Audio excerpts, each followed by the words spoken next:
श्री शिवाय नमस्तुभ्यम। हर हर महादेव। आप सबको पता है कि चैत्र माह की 10वीं तिथि के दिन दशा माता का व्रत रखा जाता है। इस बार 4 अप्रैल गुरुवार के दिन दशा माता का व्रत रखा जाएगा। दशा माता का व्रत घर की दशा को सुधारने के लिए रखा जाता है। अपने घर से कर्ज को दूर करने के लिए, सारी समस्याओं को, सारे कष्टों को दूर करने के लिए दशा माता का व्रत किया जाता है। चाहे वो परेशानी कैसी भी क्यों ना हो, हर प्रकार की दशा को सुधारने के लिए ये व्रत किया जाता है। अगर आप व्रत नहीं भी करते हैं तो आप मात्र उपाय करके अपने जीवन की, अपने घर की, अपने घर के सदस्यों की दशा को सुधार सकते हैं, अपने कर्ज को दूर कर सकते हैं, अपने कार्य में आप सफल हो सकते हैं।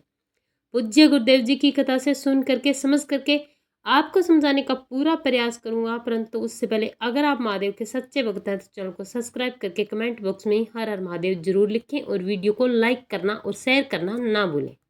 आज की वीडियो में हम गुरुजी द्वारा बताए गए 3 विशेष और सरल उपायों के बारे में बताएंगे, जिनमें से आप अपनी इच्छा अनुसार उपाय कर सकते हैं। दशा माता का व्रत घर की दशा को सुधारने के लिए, अपनी मनोकामनाओं की पूर्ति के लिए और सारे संकटों को दूर करने के लिए घर की महिलाएं और पुरुष दोनों कर सकते हैं।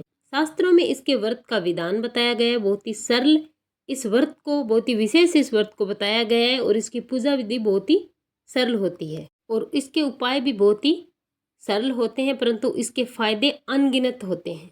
इन उपायों को करके आप अपने जीवन की मनोकामना को पूरा कर सकते हैं। अगर आप व्रत नहीं करते हैं तो भी उपाय करके आप अपनी मनोकामनाओं की पूर्ति कर सकते हैं। तो कैसे करना, आइए जानते हैं इस वीडियो में। जैसा कि आप सब जानते हैं, एक दिन पहले ही आपको अपने घर की साफ सफाई कर लेनी है। इस माता रानी का स्वरूप माता लक्ष्मी, माँ दुर्गा, माँ अम्बे के रूप में है और माता रानी उसी घर में आती है जिस घर में पूर्ण रूप से साफ सफाई होती है, आपस में सुख समृद्धि होती है, एक दूसरे से प्रेम भाव होता है। और इस व्रत की पूजा के लिए आपको नहा धोकर स्वच्छ होकर पीपल वृक्ष के नीचे जाना है। कई लोग इसकी पूजा घर पर भी करते हैं, लेकिन पीपल वृक्ष के नीचे जाकर अगर आप उपाय करते हैं, व्रत करते हैं, व्रत की विधि करते हैं, कहानी सुनते हैं, तो आपको इसके चमत्कारी और अद्भुत फल देखने को मिलते हैं। आप सबसे पहले विधि विधान से पीपल देवता को दोनों हाथ जोड़कर प्रणाम करें। अपने साथ जल का लोटा लेकर जाएं। जल के लोटे में आप 1 चुटकी हल्दी जरूर डालें। अपने साथ में आप हल्दी लेकर जाएं।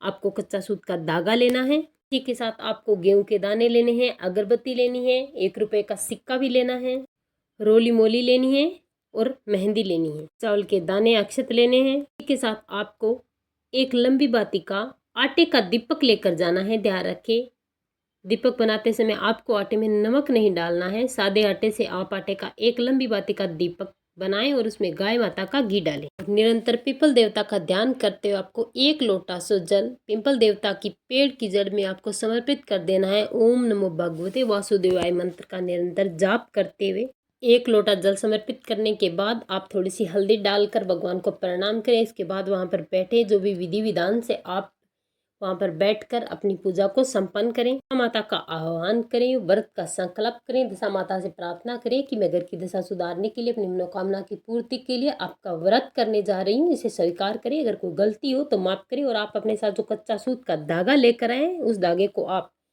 10 फेरी लगाते हुए 10 बार उसको पीपल वृक्ष के पेड़ पे आपको लपेट देना है और आपको 10 ही फेरी लगानी है। इसके बाद आप वहां पर बैठ जाएं और आप अपने साथ कच्चा सूत का धागा जो दूसरा अपने साथ लेकर आए, उसे हल्दी में भिगोकर इस धागे को पीला कर लें। अगर आपके पास हल्दी नहीं है तो आप चाहें तो पीला धागा भी लेकर आ सकते हैं और हल्दी में आप पीला कर सकते हैं। दोनों में से आपको ठीक लगे आप वैसा ही करें। 1 पीपल का पत्ता, पीपल देवता को प्रणाम करके जो जड़ा हुआ पत्ता उसे उठा ले और वहां रख दें और इसी पर आपको ये पीला सूत का धागा रख देना।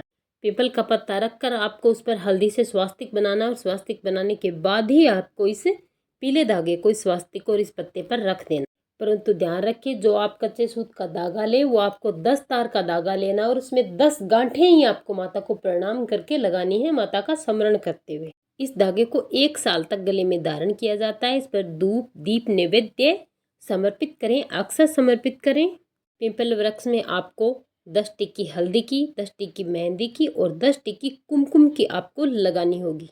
जो कच्चे सूत का धागा आपने बनाया, इस धागे को आप अपने हाथ में लेकर और 10 दाने गेहूं का लेकर अपने हाथ में यहीं पर बैठकर आपको इस दिन नल और दमयंती की कहानी जरूर सुननी चाहिए। सुनने के बाद इस धागे को आपको अपने गले में धारण कर लेना है और इस धागे को पूरे साल तक अपने गले में पहना जाता है।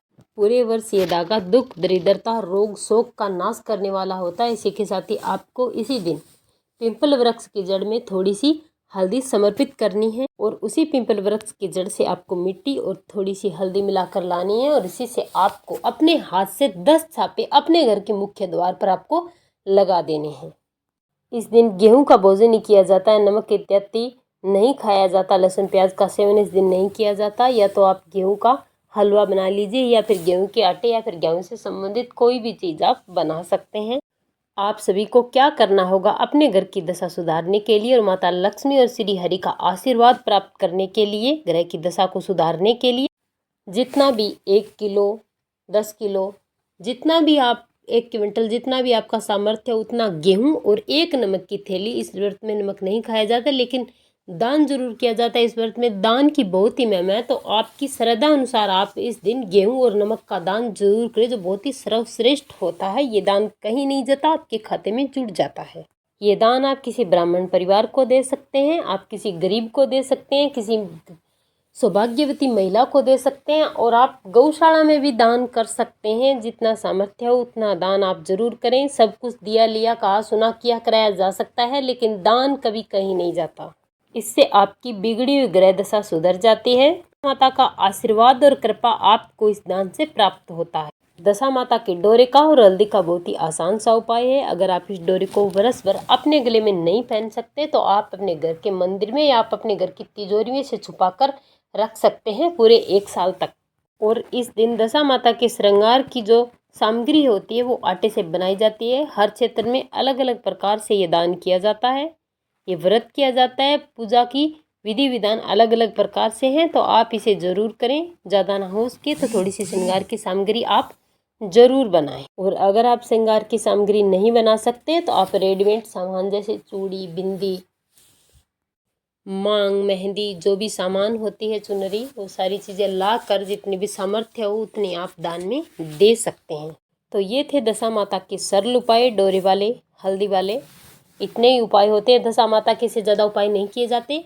हाँ, यहाँ पर एक दीपक लगाया जाता है, वो दीपक आप जरूर लगाएं, इससे आपके घर की दशा सुधरेगी। हर हर महादेव।